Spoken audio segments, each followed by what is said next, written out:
Hello viewers, আসসালামু আলাইকুম। কেমন আছেন সবাই? আলহামদুলিল্লাহ, আমি ভালো আছি।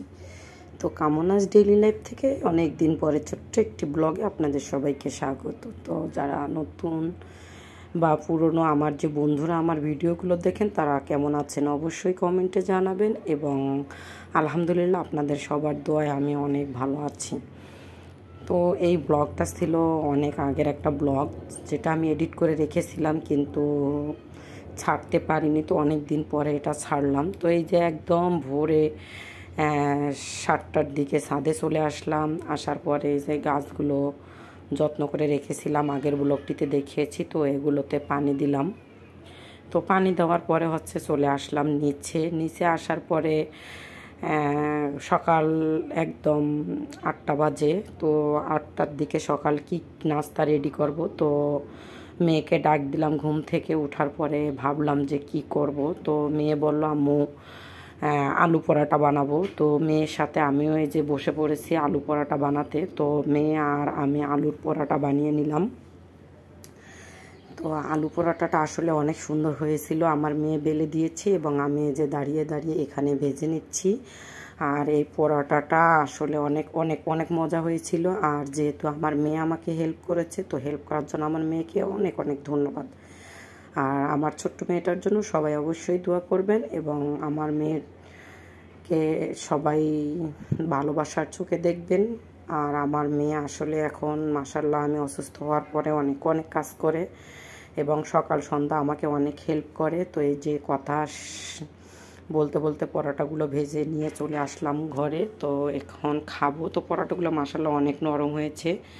তারপরে 10টার দিকে একজন চলে আসলো। হঠাৎ করে দেখলাম কলিং বেল বাজে। তো দেখলাম আসলে কে আসলো।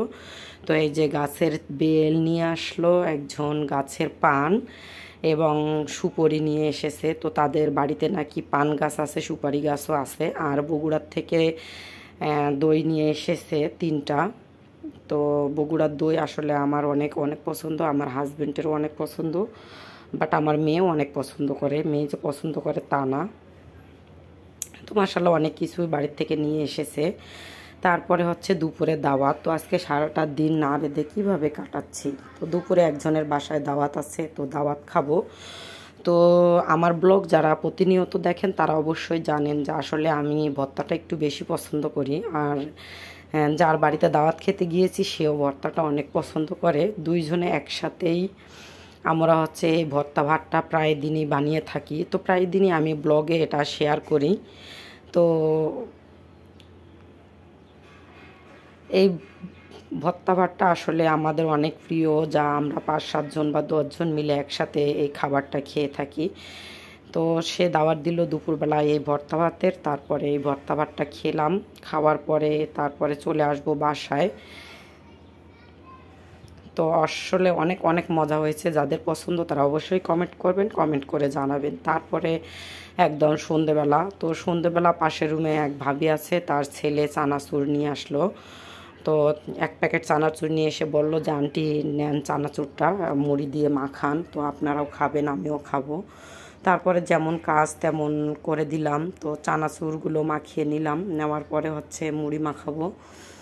তো একদম সন্ধেবেলা যেহেতু অবশ্যই কিছু না কিছু একটু খেতেই হবে। তো ভাবলাম যে না, যেহেতু সে চানাচুর নিয়ে আসলো তো মুড়িটা মেখেই ফেলি। তো আমাদের এই ফ্লোরে 3টা রুম। তো 3টা রুমে সবাই আমরা একসাথে এই মুড়ি মাখালাম এবং মুড়িগুলো খেলাম। তো আজকের দিনটা আসলে ছুটির একটা দিন, অনেক আনন্দ, অনেক এনজয় করলাম এবং অনেক আনন্দ উপভোগ করলাম। তো আসলে আশেপাশের লোকজন যদি ভালো না হয় তো কখনোই কোনো কিছু করে মজা পাওয়া যায় না। তো পাশের রুমের লোকজন ভালো হলে আসলে অনেক অনেক ভালো লাগে এবং সেখানে থেকেও অনেক শান্তি পাওয়া যায়। তো যেমন কথা তেমন কাজ। এই যে মুড়ি মাখানো শেষ করে এখন এই যে মুড়িটা আমরা সবাই 3 রুমেই বসে বসে এখানে খাচ্ছি।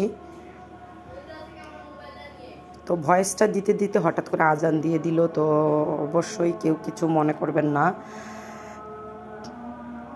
তো আজানটা দিয়ে দিয়েছে। তো সন্ধ্যাবেলা যখন এই মুড়িটা খেলাম, খাওয়ার পর রাত্রে রান্না করতে যাব। তো হঠাৎ করে আমার হাজব্যান্ড ফোন দিল যে রান্না করো না। তো বললাম কেন? তো বলল যে না, আমি একটা হোটেল আছে অফিসের সামনে, যেখানে আমি প্রায় সময় খিচুড়ি খাই। তো খিচুড়িটা অনেক মজা হয়, তো আজকে তোমাদের জন্য আমি নিয়ে আসব। এই জন্য রাত্রেও রান্না করলাম না, এভাবেই চলে গেল সারাটা দিন। এবং খিচুড়িটা অনেক অনেক মজা হয়েছে। আমার মেয়ে খেয়ে বলেছে, মা মাশাআল্লাহ অনেক মজা। আসলে আমার কাছে অনেক মজা লেগেছে, অনেক ভালো লেগেছে। তো ছোট্ট এই ব্লগটি অনেক দিন পরে দেওয়াতে আসলে কার কেমন লাগলো জানি না। তো ভালো লাগলে অবশ্যই কমেন্ট করবেন। আজকে এই পর্যন্তই, আল্লাহ হাফিজ।